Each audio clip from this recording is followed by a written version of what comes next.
5 وقت کی نماز یہ میرے نبی کی آنکھوں کی ٹھنڈک ہے. 5 وقت کی نماز اس امت کی شان پہچان ہے. اور اللہ تعالیٰ نے پہلی امتوں پر اتنی بڑی مشقت ڈالی کہ ان کی نماز مسجد کے علاوہ کہیں نہیں ہوتی تھی، مسجد میں ہی ہوتی تھی. ہمارے لیے کتنی آسانی کر دی. جاب میں ہے مصلی بچھا نماز پڑھ، چلو مصلی بھی کوئی نہیں، زمین دیکھ اس پر کوئی گندگی تو کوئی نہیں ہے، بس زمین بھی تیرے لیے پاک ہے، چل نماز پڑھ. اور آسانی کر دی. پانی کوئی نہیں ہے، کوئی بات نہیں، مٹی میں ہاتھ مار، منہ پہ مل، پھر ایک ہاتھ مار، یوں کر، چل نماز پڑھ، میں تیری قبول کروں گا. یہ کسی امت کے ساتھ یہ نہیں ہوا. انہیں وضو ہی کرنا تھا چاہے پانی 50 میل پر موجود ہو. اور ہمارے لیے پانی کوئی نہیں ہے، چلو تیمم، مٹی میں ہاتھ ہمارا یوں کیا، پھر ہاتھ ہمارا ایک یوں کیا، ایک یوں کیا، چل بھائی اللہ اکبر قبول. عمار بن یاسر رضی اللہ تعالیٰ عنہ سفر میں تھے، ان کو نہانے کی ضرورت ہو گئی، نائٹ فال ہو گیا. تو انہوں نے سوچا کہ ویسے تو آدمی کو وضو کی ضرورت ہوتی ہے تو خالی منہ پہ ہاتھ مارا اور یوں کونیوں تک، لیکن مجھے تو غسل کی ضرورت ہے، تو خالی اس سے تو کافی نہیں ہوگا. تو انہوں نے کپڑے اتارے، اکیلے تھے، ریت کے اوپر کبھی یوں لیٹے، کبھی یوں لیٹے، کبھی یوں لیٹے، 3-4 دفعہ یوں اور یوں رول ہوتے ہوتے پھر انہوں نے نماز پڑھی. آئے اللہ کے نبی کی بارگاہ میں، یا رسول اللہ مجھے رات کو نہانے کی ضرورت پڑ گئی. تو میں نے کہا وضو کے لیے تو خالی یہ 2 دفعہ کرنا کافی ہے، تو یہ تو نہانا تھا. تو میں تو ریت میں خوب رول ہوتا رہا. میرے نبی نے انما یکفیک ضربتان، ارے سیدھے بندے عمار، اس کے لیے بھی اتنا ہی کافی تھا کہ تو یوں کرتا اور یوں کرتا اور تو پاک ہو جاتا. اللہ نے اس نبی کے طفیل، اس محبوب مصطفیٰ صلی اللہ علیہ وسلم کے طفیل، اللہ نے کیا کیا سہولتیں اور آسانیاں ہمیں عطا فرمائی. پھر نماز 4 کی 2 رکعت کر دی کہ بھئی تم مسافر ہو 2 پڑھو. روزے میں سفر میں روزہ معاف کر دیا، بعد میں رکھ لینا، بعد میں رکھ لینا. قضا کرنے کو حکم، بالکل چھوڑنے کا نہیں. اور کہا گیا بھائی مریض ہو چھوڑ دو، مسافر ہو چھوڑ دو، اور نماز 2 رکعت کر دو، سنتیں چھوڑ دو. ابن عمر رضی اللہ تعالیٰ عنہ بیٹھے تھے تو انہوں نے 2 رکعت پڑھ کے بیٹھ گئے. تو ان کے خادم نے کہا سنتیں نفل نہیں پڑھو گے؟ کہا اگر پڑھنا تو 4 فرض پڑھتا میں، میرے اللہ نے معافی دے دی تو میں کیوں پڑھوں؟ میرے نبی نے سفر میں سنتیں نہیں پڑھی کبھی، اپنی امت کو سہولت دینے. فجر کی سنتیں 2 پڑھتے تھے، اس کے علاوہ سنتیں نہیں پڑھی تاکہ میری امت کو سہولت ہو، آسانی ہو. ایک دفعہ بارش ہو رہی تھی اور کوئی جگہ نہیں تھی نماز پڑھنے کے لیے، تو آپ نے اپنی اونٹنی کو آگے کیا اور اس پر بیٹھ گئے. بیٹھے ہی تھے، پیچھے صحابہ نے اونٹنیوں پر ہی صفیں بنائیں اور یہ نماز اونٹنی پہ بیٹھ کر ادا کی گئی. بارش کے اندر نماز اونٹنی کے اوپر نماز بھی ہو گئی، رکوع بھی ہو گیا، سجدہ بھی ہو گیا، سلام بھی ہو گیا. پہلی امتوں کے لیے نہیں تھا، سجدہ ہی کرنا پڑے گا. یہ اللہ کے محبوب مصطفیٰ صلی اللہ تعالی علیہ وسلم کی طفیل، میرے اللہ نے ہم پہ فضل و احسان کیا. تو میرے نبی کی زندگی میں عبادات میں نماز سب سے اعلیٰ نظر آتی ہے، سب سے نمایاں نظر آتی ہے. اور پھر بازار میں، گھر میں، دفتر میں، ماحول میں میرے نبی کے اخلاق، یہ زندگی کا دوسرا روشن پہلو ہے. میرے نبی کی ساری زندگی 2 لفظوں میں آتی ہے، عبادت اخلاق، عبادت اخلاق. یا تو اور لفظ حقوق اللہ حقوق العباد، حقوق اللہ حقوق العباد.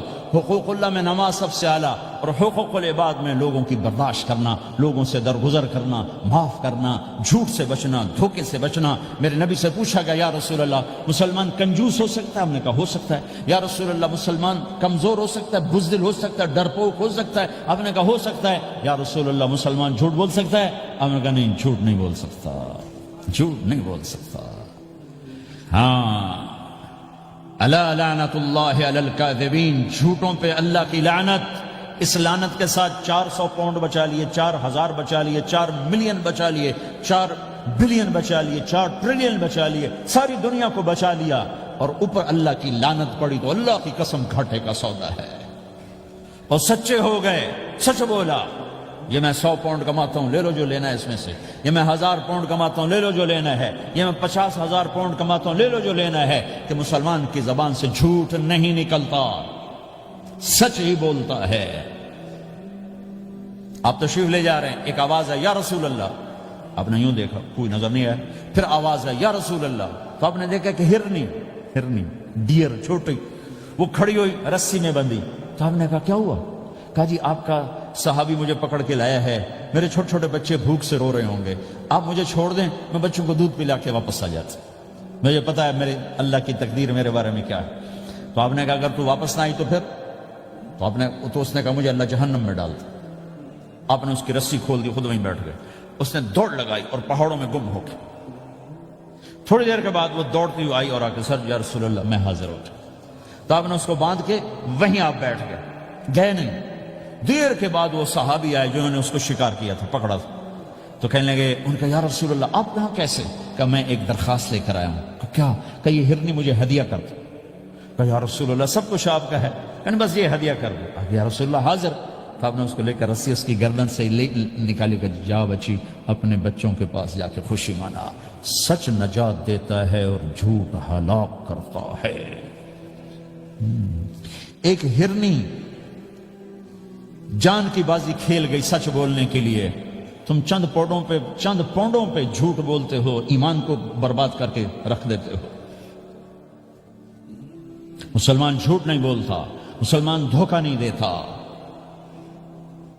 مسلمان کی زبان سے سخت بول نہیں نکلتا، کسی کو بے عزت نہیں کرتا، کسی کو کی بے اکرامی نہیں کرتا، کسی کا دل نہیں توڑتا، کسی کو ذلیل نہیں کرتا، خود سہتا ہے، اوروں کو خوشیاں دیتا ہے، خود دکھ سہتا ہے، اوروں کو راحت دیتا ہے، خود تکلیف سہتا ہے۔ یہ میرے نبی کے اخلاق ہیں، یہ میرے نبی کی زندگی ہے، اور یہ اسلام کا سب سے بڑا چیپٹر ہے اور سب سے مشکل چیپٹر ہے۔ جب میرے نبی نے لمبی نمازیں پڑھی تو اللہ نے روک دیا کہ میرے حبیب ما انزلنا علیک القرآن لتشقى، اتنی لمبی نماز نہ پڑھ کے تو تھک جائے۔ میرے نبی نے تبلیغ میں زور دکھایا تو اللہ نے روک دیا، فلتذهب نفسك علیہم حسرات، میرے نبی اتنا غم نہ کر کے آپ خود ہی آہیں بھرتے بھرتے آپ مر جائیں۔ میرے نبی نے مال سارا خرچ کیا، اللہ نے اس سے بھی روک دیا، ولا تبسطها كل البسط فتقعد ملوما محسورا، اتنا خرچ نہ کریں کہ آپ خود پھر دکھی ہو کے بیٹھ جائیں۔ خرچ کرنا بہت بڑا عمل، تبلیغ سب سے سارے عملوں کا سردار عمل، تبلیغ سے بڑا کوئی کام ہوتا تو اللہ نبیوں کو دیتا، اگر تبلیغ سے بڑھ کر کوئی کام ہوتا تو اللہ نبیوں کو دیتا، گشت سے بڑھ کر کوئی محنت ہوتی تو اللہ نبیوں کو دیتا۔ 950 سال نوح علیہ السلام گشتی کر رہے ہیں، اور اللہ کی مان لو، اتنا عظیم عمل کا میرے نبی درمیانہ نماز سب سے بڑی عبادت، میرے نبی درمیانہ کام، لیکن جب میرے نبی نے اخلاق اچھے کیے، دشمن کو معاف کرنا۔ ایک آدمی آپ سوئے ہوئے تھے، آپ کی تلوار لٹکی تھی، ایک آدمی آیا، اس نے آپ کی تلوار اتاری اور یوں ہماری پسلی میں، آپ اٹھ کے بیٹھ گئے۔ اب وہ قتل کے ارادے کے لیے آ چکا ہے اور تلوار یہاں ہے، کہتا من یمنعک منی، اب بول تمہیں کون بچائے گا؟ تو آپ نے مسکراتے ہوئے کہا اللہ، تو اس کے ہاتھ سے تلوار گر پڑی، تو آپ نے اٹھا لی، آپ نے یوں سیدھی کی، اب تو بچا، تجھے کون بچائے گا؟ وہ کہنے لگا مجھے تو ہی بچائے گا۔ وہ تو اللہ کو جانتا نہیں تھا، کہ بابا مجھے تو ہی بچائے گا۔ تو آپ کہتے ہیں اس کا سر اڑا دو، یہ نبی کو قتل کرنے آیا ہے۔ میرے نبی نے فرمایا کلمہ پڑھتے ہو؟ کہ نہیں پڑھتا۔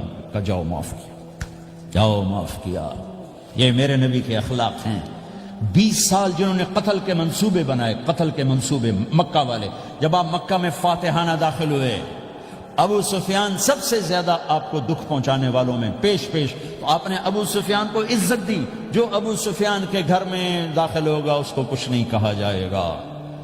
آپ تو ابو سفیان کو بلا کے سولی پہ لٹکاتے، اور آپ کہہ رہے ہیں جو ابو سفیان کے گھر میں جائے گا اسے کچھ نہیں کہا جائے گا، جو بیت اللہ میں ہوگا اسے کچھ نہیں کہا جائے گا۔ سارا مکہ سامنے، آپ یوں بیت اللہ کا دروازے پر یوں دونوں ہاتھ ایسے ٹکا کے کھڑے تھے۔ پھر آپ نے کہا میں کیا کروں گا اب تمہارے ساتھ؟ تو سہیل بن عمر نے کہا آپ کریم ہیں، کریم کے بیٹے ہیں۔ تو آپ نے کہا جاؤ میں نے معاف کیا۔ یہ اخلاق آج مٹ چکے ہیں، مردوں سے، عورتوں سے، علم والوں سے، خانقاہ والوں سے، تبلیغ والوں سے، سب زیرو ہوئے پڑے ہیں۔ جب تک یہ اخلاق زندہ نہیں ہوتے اسلامی زندگی قائم نہیں ہو سکتی، اسلامی معاشرت قائم نہیں ہو سکتی۔ اور دین دو چیزوں سے آگے پھیلتا ہے، ایک دعوت اور ایک اخلاق۔ دعوت اور اخلاق۔ دعوت نہیں ہوگی تو اخلاق وہیں پڑے رہ جائیں گے، اخلاق نہیں ہوگے تو دعوت کوئی قبول نہیں کرے۔ میرے نبی نے کتنے معجزے دکھائے مکے میں، نہیں کلمہ پڑھا۔ بدر میں ان کے 70 مارے گئے، فرشتوں کو دیکھا، جبریل کے گھوڑے کی آواز سنی، کلمہ نہیں پڑھا۔ خندق میں شکست ہوئی، کلمہ نہیں پڑھا۔ پانی نکلتے دیکھا انگلیوں سے، کلمہ نہیں پڑھا۔ ایک بکرے کا ایک بازو پکایا، ایک بازو بکرے کا، ایک اگلا جو بازو ہوتا، اور 40 آدمیوں نے کھانا کھایا اور ایک بوٹی کم نہیں ہوئی، کلمہ نہیں پڑھا۔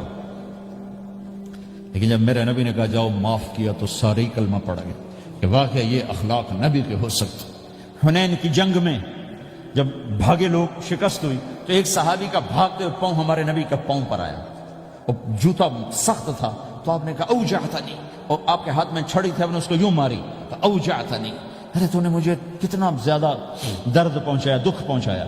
وہ بیچارے پگھل کے رہ گئے اور پریشان ہو گئے، اور فرماتے ہیں سارا دن میں پریشان، ساری رات پریشان کہ اللہ کے نبی کو میں نے تکلیف پہنچائی، اب میرا کیا بنے گا۔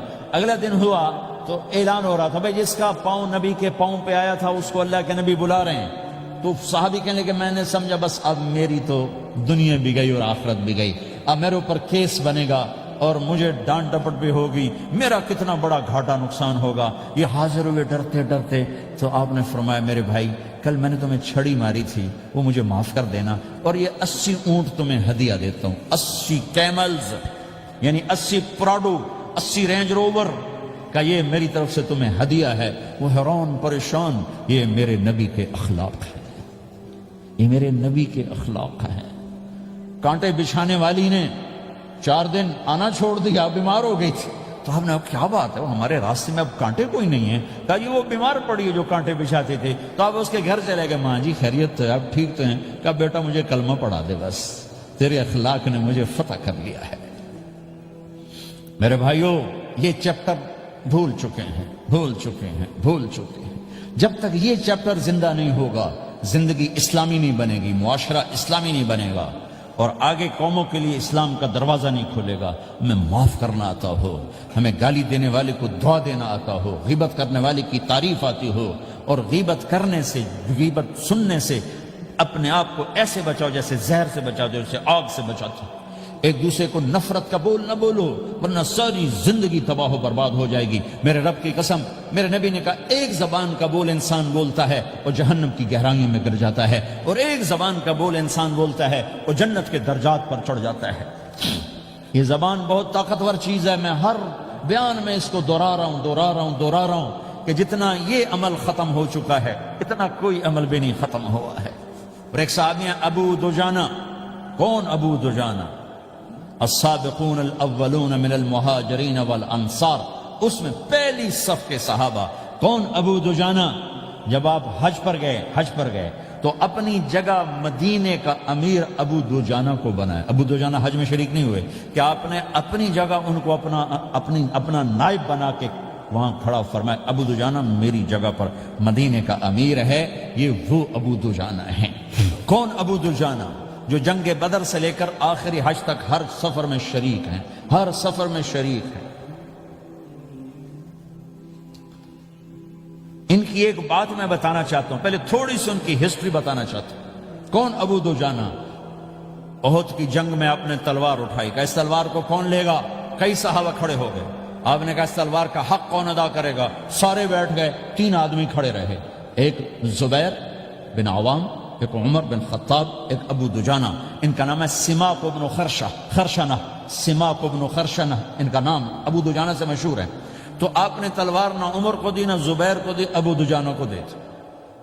تو عمر رضی اللہ عنہ نے تو محسوس نہیں کیا، حضرت زبیر نے محسوس کیا کہ اس کو کیوں دی، مجھے کیوں نہیں دی، میں مہاجرین میں سے ہوں، میں پھوپھی کا بیٹا ہوں، میں اس سے دلیری میں کم نہیں ہوں۔ بلکہ حضرت زبیر کی دلیری کی تو دھک تھی، جدھر سلوار چلتی تھی کاٹتی چلی جاتی تھی، کہنے کہ میں دیکھوں گا یہ کیا کرتا ہے۔ تو ابو دجانہ کے پیچھے پیچھے زبیر ہو لیے۔ تو ابو دجانہ نے جو حملہ کیا تو 3000 کا لشکر تھا، اس کو چیر کے پار نکل کے، پورے لشکر کو کاٹ کے پار نکل کے، اور آگے عورتیں کھڑی تھیں جو مکے کے لشکر کو تیار کر رہی تھیں۔ نحن بنات طارق نمشي على النمارق مشي القتل البوارق المسك في المخالق المسك في المفارق والضر في المخالق ان تقبلوا نعانق وتدبروا نفارق فراق غير وامق۔ یہ گانا گا رہی تھی اور ان کو تیار کر رہی تھیں۔ تو جب ابو دجانہ کی تلوار نظر آئی تو سب بھاگی، ہندا پکڑی گئی، تو آپ نے یوں اپنی تلوار ہندا کے سر پر رکھی، انہوں نے چیخ ماری، تلوار ہٹا لی۔ تو زبیر پیچھے پیچھے کہ کیا کیا؟ جنگ میں اگر کوئی عورت حصہ لے اسے مارنا جائز ہے، ویسے جائز نہیں ہے، عورت کو، بچے کو، بوڑھے کو ہاتھ لگانا جائز نہیں ہے۔ تو انہوں نے کہا تلوار کیوں نہیں چلائی؟ کہا میرے محبوب کی تلوار ہے، عورت کے خون سے رنگین کر کے اس کی شان نہیں گھٹانا چاہتا، یہ میرے نبی کی تلوار۔ پھر واپس ہوئے، پھر اٹیک کیا اور پھر مجمع کو چیر دیا۔ سامنے ایک آدمی آ رہا تھا ہاتھی کی طرح، اتنا لمبا موٹا تازہ، تو زبیر کہنے لگے میرے جی میں آیا کبھی اس کی ٹکر ہونا پھر میں دیکھوں ابو دجانہ کیا چیز ہے۔ تو اللہ کا کرنا ایسا ہوا ابو دجانہ دونوں آمنے سامنے ہو گئے، تو وہ ایسے شاہ سوار تھے کہ دونوں طرف کے لشکر ذرا تھم گئے اور وہ دونوں بھڑ گئے۔ ابو دجانہ کے اپنے جوہر، اس پہلوان کے اپنے جوہر، غبار اٹھا، مٹی اٹھی، اور اس کی اپنی طاقت، ان کی اپنی طاقت، انہوں نے ابو دجانہ کو اس نے زخمی کر دیا۔ ابو دجانہ نے جو جوش میں آ کے ماری تلوار، اس کو لگی یہاں، تو اتنی طاقت سے لگی کہ اس کے نیچے اتر کر دو ٹکڑوں میں تقسیم کر دی۔ یوں ماری تو ایک حصہ ادھر ایک حصہ، پھر یوں دیکھا اور اپنے چہرے سے لوہے کی ٹوپی اتاری، اما ترا انا ابو دجانہ، کیا دیکھ رہے ہو؟ میں ہوں ابو دجانہ، تلوار صحیح لی ہے میں نے، غلط نہیں لی۔ یہ ابو دجانہ ہیں۔ اور جب شکست ہو گئی احد کی جنگ میں، اور پھر 10-12 آدمی نے آپ کو گھیرے میں لیا ہوا تھا، ان میں ایک ابو بکر تھے، عمر تھے، علی تھے، طلحہ تھے، زبیر تھے، سعد بن ابی وقاص تھے، اور سہل بن حنیف تھے، عبادہ قتادہ بن نعمان تھے، اور ابو دجانہ تھے رضی اللہ تعالی عنہم۔ ان میں سے ایک ابو دجانہ بھی تھے، اور یمامہ کی جنگ میں ابو دجانہ شہید ہوئے، یمامہ کی جنگ میں شہید ہوئے۔ یہ ابو دجانہ کی تھوڑی سی سیرت آپ کے سامنے آئی ہے۔ اس کے بعد اب آپ ان کے قول کو سنو تاکہ اس کا وزن آپ کے سامنے آئے۔ یہ بدر کے شریک ہیں، اللہ کے نبی نے کہا بدر کا صحابی جو مرضی کرے بخشا گیا۔ یہ صلح حدیبیہ کے شریک ہیں، اللہ نے قرآن میں کہا لقد رضی اللہ، میں ان سے راضی ہو گیا۔ یہ صحابی ہیں، اللہ نے کہا کلا وعد اللہ الحسنی، اے میرا نبی تیرے ہر صحابی کے لیے جنت کا وعدہ ہے۔ اور اب یہ کیا کہتے ہیں؟ یہ کیا کہتے ہیں؟ لوگو ان ارجع عملی عند، لوگو میرے پاس، ابو دجانہ میرے پاس بخشش کا سب سے بڑا عمل جانتے ہو کیا ہے؟ بدر نہیں، احد نہیں، حدیبیہ نہیں، خندق نہیں، خیبر نہیں، فتح مکہ نہیں، آخری حج نہیں۔ کیا ہے؟ کیا ہے؟ لوگو ان ارجع عملی عندی، میرے پاس آخرت میں بخشش کا سب سے بڑا عمل بس ایک ہے کہ ما آذیت احدا بلسانی، میں نے اپنی زبان سے کبھی کسی کو دکھ نہیں پہنچایا۔ ولا اجد فی قلبی غلا لاحد، اور میرے دل میں کسی کے لیے بغض کوئی نہیں ہے، بس یہ میری بخشش کا عمل ہے۔ تو بھائیو، نبی کے اخلاق میں دو چیزیں لے لو، ایک زبان سے کسی کو دکھ نہ دو، ایک دل میں کسی کا بغض نہ رکھو۔ اللہ کی قسم بغیر حساب کتاب کے جنت میں جاؤ گے۔ بڑے بڑے جنید بغدادی اور بڑے بڑے معرفت والے تمہیں دیکھتے رہ جائیں گے، تمہاری رفتار اتنی تیز ہوگی کہ تمہیں وہی پکڑ سکے گا جس کا یہ دو عمل تم سے زیادہ اچھا ہوگا۔ جس روڈ پہ رش ہوتا آپ وہاں سے گاڑی ہٹا لیتے ہو، ادھر نہیں جانا، ادھر رش ہے، وہ سائن وغیرہ آپ کو آ جاتے ہیں کہ ادھر بلاک ہے، ادھر نہیں جانا، ادھر جانا ہے۔ تو جہاں روڈ پہ رش ہوتا ہے تو قیمتی سے قیمتی گاڑی کی رفتار بھی آہستہ ہو جاتی ہے، اور جہاں روڈ خالی ہوتا ہے تو پرانی گاڑی بھی بھاگے جا رہی ہوتی ہے۔ ہمارے یہاں پرانی گاڑی ہوتی ہے نا، پرانی بسوں کے پیچھے لکھا ہوتا ہے نہ انجن کی خوبی نہ ڈرائیور کا کمال، خدا کے سہارے چلی جا رہی ہے۔ اور جس کے پاس ایسی گاڑی ہو، نہ انجن کی خوبی نہ ڈرائیور کا کمال، تو اگر اس کو روڈ خالی مل جائے تو وہ تو مرسیڈیز والے سے پہلے پہنچے گا، رینج روور والے سے پہلے پہنچے گا، بینٹلی والے سے پہلے پہنچے گا، رولز رائس والے سے پہلے پہنچے گا، جو وہ تو پھنسی کھڑی، اور اس کا روڈ ہی خالی ہے۔ تو میرے بھائیو، یہ میں ایک مثال دیتا ہوں، عبادات کی روڈ پہ بہت رش ہے، نمازی بے شمار ہیں، روزے دار بے شمار ہیں، عمرے والے بے شمار ہیں، حج والے بے شمار ہیں، اور تہجد گزار بے شمار ہیں، علماء بے شمار ہیں، حافظ بے شمار ہیں، ذکر والے بے شمار ہیں، بہت رش ہے، تبلیغ والے بے شمار ہیں، لیکن جو اخلاق والا روڈ ہے نا، یہ خالی پڑا ہے۔ اس پہ موٹر زوکی پہ چڑھ کے آ جاؤ تو سب سے آگے نکل جاؤ، سائیکل پہ چڑھ کے آ جاؤ تو سب سے آگے نکل جاؤ، یہ روڈ ہی خالی ہے، اخلاق کا روڈ خالی ہے۔